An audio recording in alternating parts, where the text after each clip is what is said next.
पति पत्नी को साथ रहना हो तो ऐसे रहें। आज हम इस अध्याय के दूसरे पार्ट को जानेंगे। पता करना हो कि तुम्हें जो अनुभव हो रहा है अभी वो प्रेम का ही है या किसी और चीज़ का, तो ऐसे जांच लेना कि जिस रास्ते पर तुम्हें ये तुम्हारा प्रेम खींच रहा है उस रास्ते पर तुम्हें साहब मिले या कोई और मिलेगी, ये देख लो। साहब समझ रहे हो ना कौन? मुक्ति की स्थिति को साहब कह दिया है, यहाँ शांति को साहब कह दिया है।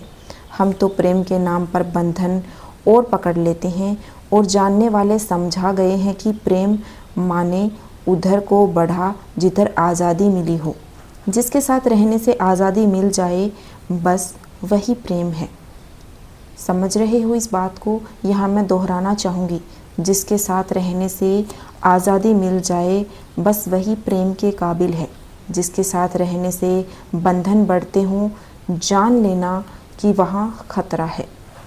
अब पूछ रहे हो कि हम पति पत्नी टीवी पर इकट्ठे बैठ कर के आपकी बात सुनते हैं, तो फिर एक दूसरे को वही दो जो प्रेम का धर्म है।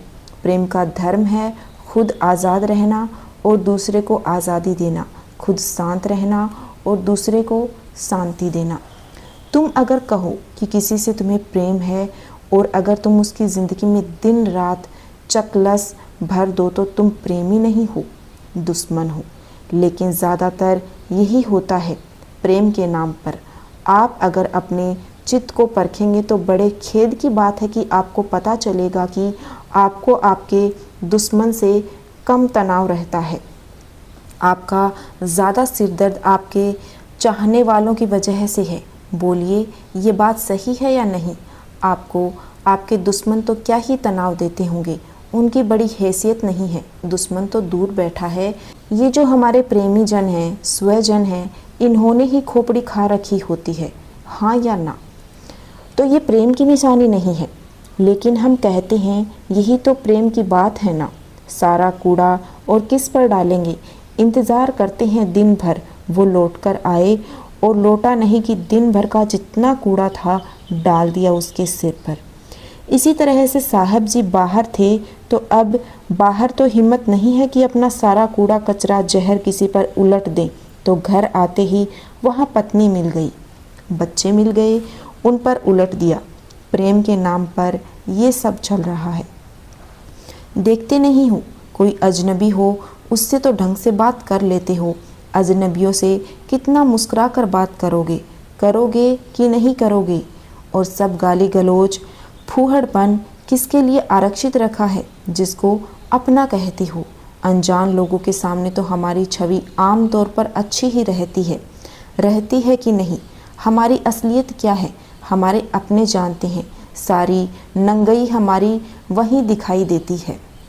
और इसी को हम प्यार कहते हैं कि भाई दूसरे के साथ तो औपचारिकता है ना, फॉर्मेलिटी, तो उसके साथ हम अपना असली रूप थोड़ी ही दिखा सकते हैं। असली रूप तो तुम्हारे सामने ही दिखाएंगे ना। हाँ, असली रूप दिखा दो, लेकिन तुम्हारा असली रूप इतना भयानक क्यों है? असली रूप ज़रूर दिखाओ हमें श्रीमान जी, पर ये बताओ कि असली रूप इतना भयावह है क्यों? तुम असलियत में ऐसे हो क्या? लेकिन इसको हम प्रेम कहते हैं। सब कचरा जिसके ऊपर डाल सकते हो उसको तुम कह देते हो ये मेरे प्रेमी हैं, है ना? ये जो इतनी बातें, घंटों घंटों बातों में क्या क्या एक दूसरे को अमृत पिला रहे हो, सब प्रेमियों की निशानी है। 2-2, 4-4 घंटे लगे हुए हैं फ़ोन पर, और फ़ोन पर नहीं तो आमने सामने बैठकर एक दूसरे का भेजा चबा रहे हैं। और मजाल है उधर से कचरा फेंका जा रहा हो और इधर से तुम फ़ोन काट दो, बेवफा कहलाओगे। और कितना मज़ा आता है। पता होता है कि हम यहाँ से बेवकूफ़ी की बातें पेले जा रहे हैं और सामने एक मजबूत इंसान उसको झेले जा रहा है। और फिर कोई आएगा अचानक से, फिर कहेगा ओ पत्थर दिल इंसान, तू नहीं समझेगा, इस पेलने और झेलने का नाम ही तो इश्क है। ये पत्थर दिल ही सही, मैं बहुत खुशकिस्मत हूँ अगर मुझे ये बात समझ में नहीं आती। और इतना ही आपसे विनती कर सकता हूँ ना, पेलो न झेलो। हमारे बड़े लोग बोल गए थे, न देते न पलनायम। सरल करके बता दिया मैंने क्या, न पेलो न झेलो। कोई तुम्हारा अब प्रेमी बन गया है, उससे अब तुम एक रिश्ते में आ गए हो, या किसी से तुम्हारी शादी हो गई है, तुम उसके पति या पत्नी कहलाते हो, इसका मतलब ये नहीं कि तुम उसके सामने बिल्कुल अब बेहूदगी का नंगा नाच नाचो। सबको झटका लगता है, चाहे आयोजित विवाह हो चाहे प्रेम विवाह है। शादी के बाद जो रूप देखने को मिल रहा है, झटका सबको लग जाता है। कहते हैं ये तो तुमने पहले दिखाया ही नहीं था। तो उधर से उत्तर आता है, सरप्राइज, कुछ तो बचा कर रखना था ना बाद में दिखाने के लिए। तो अब ये रूप देखो हमारा। तुम्हें पता है हमारे 2 और भी दांत होते थे जो छुपे रहते थे, फिर वो 2 दांत निकलते हैं ऐसे चमगादड़ के जैसे। ये प्रेम की निशानी नहीं है। अगर आत्मीयता का मतलब ये है कि दूसरे के बाल नोचने हैं, गाली गलौज करनी है, सिर फोड़ना है, तो भाई बेगानापन बेहतर है। थोड़ी औपचारिकता, थोड़ी फॉर्मेलिटी ही बेहतर है। प्रेम का मतलब ये है कि तू तड़ाक करना है तो फिर थोड़ा बेगानापन ही सही, आप नहीं तो तुम ही बोल लो। कोई कह रहा था या मैंने कहीं देखा था कि लड़का लड़की जान जाते हैं कि अब वो प्रेमी प्रेमिका नहीं रही, पति पत्नी हो गई हैं। जब वो एक दूसरे से बदतमीज़ी करने लगती हैं, पति पत्नी हो जाने की निशानी यही है कि अब आपको एक दूसरे से बदतमीज़ी, बेहूदगी करने का अधिकार मिल गया। जब तक प्रेमी प्रेमिका हो तब तक फिर भी थोड़ा लिहाज रहता है, और लिहाज इस नाते रहता है कि बेहूदगी की तो कहीं छोड़कर न चले जाएं हमें। पर जब बिल्कुल पक्का हो जाता है कि अब ये कहीं छोड़कर भागने वाला नहीं है, मुर्गा बिल्कुल फंस गया है पिंजरे में, तो बदतमीज़ियाँ शुरू होती हैं। और कहा जाता है उसी से तो करेंगे ना जो हमारा अपना है, अपनी चीज़ ही तो तोड़ी जाती है। ये मत करना। 2 तरह के प्रेम होते हैं। एक तो जिसमें प्रेम का मतलब होता है कि अब तुम दूसरे को अपना सबसे निकटतम और घृणास्पद रूप दिखा रहे हो। ये आम तौर पर प्रेम है, जिसे प्रेम का मतलब होता है कि अब तुम दूसरे के सामने अपना सबसे कुत्सित, सबसे नंगा, सबसे विकृत रूप दिखा सकते हो खुल करके, बिना किसी झिझक के। ये साधारण प्रेम है। और एक दूसरा प्रेम होता है जिसमें तुम अपने ऊपर ये जिम्मेदारी रखते हो, इस बात को अपना धर्म मानते हो कि अगर प्यार करता हूँ तो दूसरे को अपना सबसे ऊंचा रूप ही दिखाऊंगा। इन 2 तरीकों में प्रेम में से कौन सा करना है ये तुम्हें चुनना है, ये तुम चुन लो। बड़ी जिम्मेदारी है प्यार। जिससे प्यार करो उसे ऊंचाई की तरफ ले जाओ, जिससे प्यार करो उसको वो तक देने की कोशिश करो जो देने की तुम में साधारणतया काबिलियत ही नहीं है, इतनी तुम्हारी औकात ही नहीं है। खुद भी साहब तक जाना है, दूसरे को भी पहुंचाना है।